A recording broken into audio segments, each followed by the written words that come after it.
그녀를 살인 후 그녀의 신분으로 살아가며 나의 사망보험금을 수령하다.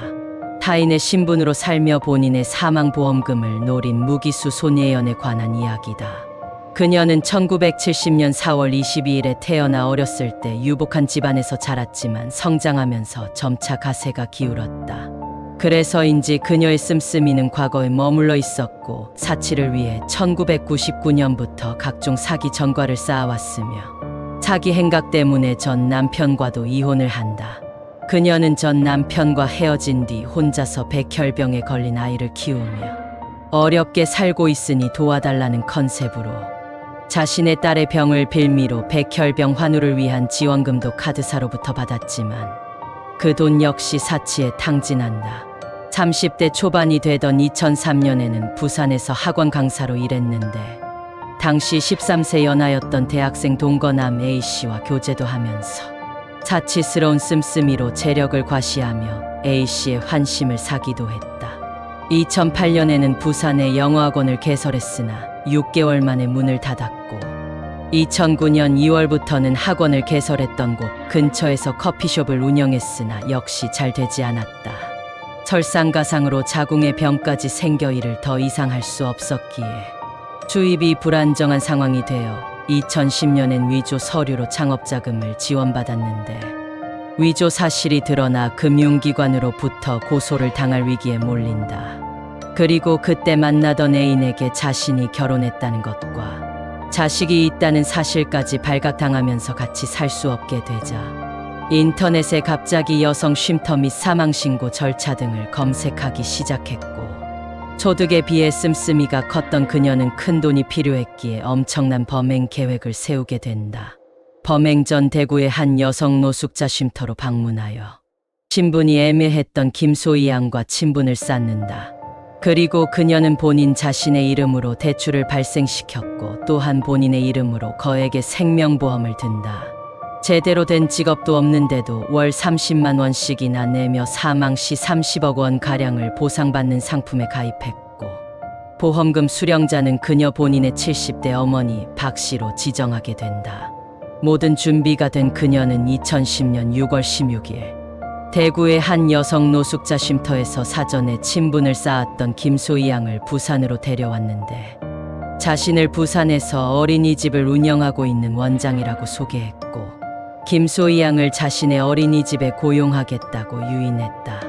그러고 다음날 무슨 일이 발생했는지는 모르겠지만 김소희 양은 부산의 한 응급실로 갑자기 실려갔고 의사가 응급조치를 해보았지만 이미 손을 쓸 수 없는 상황이라 그녀는 다음날 새벽에 사망한다. 이 과정에서 손예연은 뻔뻔하게도 숨진 김소희 양을 두고 평소 심근경색을 앓던 40대 여성이라고 주장하며 급성 심장마비로 숨진 것 같다고 의사에게 알렸으며 노숙자 신분이라 보호자가 애매했던 죽은 김소희 양은 손예연이 자신이 보호자라는 명목하에 경찰이 부검이라도 한다면 증거가 남을 수 있기에 재빠르게 화장을 진행하여 시신을 처리하고 증거를 인멸해버렸다.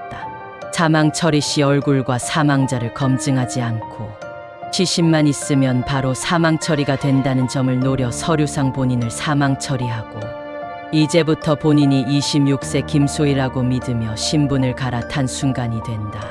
범행 당시 이 손예연은 40세임에도 30대 초반으로 보일 만큼 젊어 보였다고 한다. 김소희 양의 행세를 하며 돌아다니던 그녀는 사망 처리가 되었으니 대출도 안 갚아도 되고 본인에게 또한 거액의 생명보험을 들어둔 상황이었으니 슬슬 생명보험금을 타내려고 준비를 하게 된다.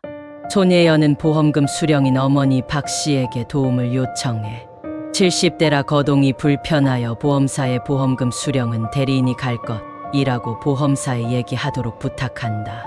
손예연은 보험사의 대리인 김소희인 척을 하고 가서 보험금을 타내려 했으나 당시 가입자인 손예연이 무직이면서 월납입금이 30만 원인데 수령금이 30억인 거액의 보험에 가입한 점과 보험금 납입일로부터 3개월 직후에 수령이 가능한 시점에 사망한 점, 그리고 수령인이 70대 여성이었으나 젊은 여성 김소희 양이 대리인으로 방문한 점, 결정적으로 서명을 위해 건네받은 볼펜을 천으로 닦아 지문을 지우고 돌려준 점 등을 수상하게 여긴 보험사 측이 경찰에 신고를 했고 결국 손예연은 체포되고 말았다.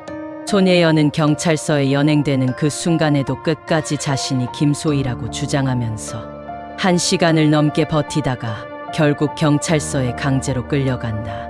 경찰의 조사 결과 손예연은 사건 발생 2개월 전부터 여성 쉼터, 독극물, 사망신고 절차 등을 인터넷을 통해 검색해왔던 것으로 드러났고 실제로 독극물을 구입했으며 3개월 전부터 생명보험에 가입하기 시작해 총 30억 원의 생명보험금을 수령할 수 있는 보험 계약을 체결하였다. 6월에 대구의 여성 쉼터에서 김소희 양을 데려온 뒤 특정한 레시피의 독약으로 살해했다는 것이 경찰과 검찰의 조사 결과로 밝혀진다. 원래는 그녀가 생각한 살인 수단은 농약이었는데 농약을 사용하면 사체 부검 시 독살의 흔적이 남는다는 사실을 알게 되자 흔적이 남지 않는 특정한 독극물을 제조하여 살해하는 방법을 선택했다고 한다. 2011년 5월 1심 재판부는 피해자의 사인이 분명하지는 않으나 자연사나 자살했을 가능성이 적다. 피고인이 이 사건 전에 거액의 보험에 가입하고 인터넷으로 살인 방법 등을 검색한 점으로 미뤄 계획적인 살인 혐의가 인정된다고 판단하는 한편 반성하는 태도 없이 계획적으로 저지른 범행으로서 그 죄질이 극히 불량하다며 무기징역을 선고했다.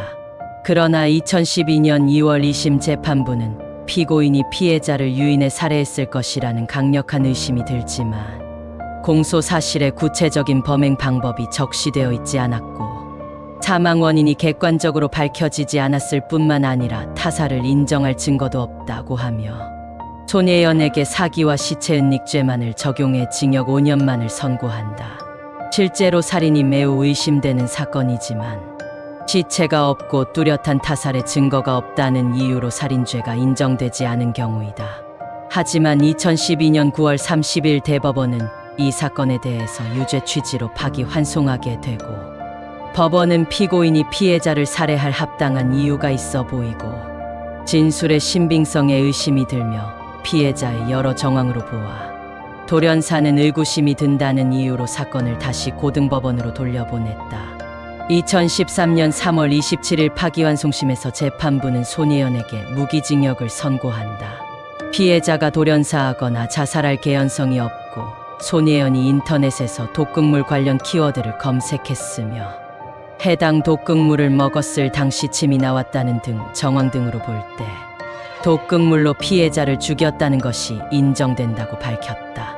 결국 손예연은 2013년 6월 29일 대법원에서 무기징역이 확정되었다. 현재 그녀는 여자 죄수들 사이에서도 악명이 높은 청주여자교도소에 수감 중이며 사형을 받아 마땅하지만 무기수로 날아 세금을 축내며 지내고 있으니 안타깝기도 하다. 신박한 방법으로 신분 세탁을 하여 보험금을 수령하려 했던 손예연에 대해서 어떻게 생각하시는지 댓글로 부탁드리며 영상이 재밌으셨다면 구독과 좋아요 부탁드립니다. 끝까지 시청해 주셔서 감사합니다.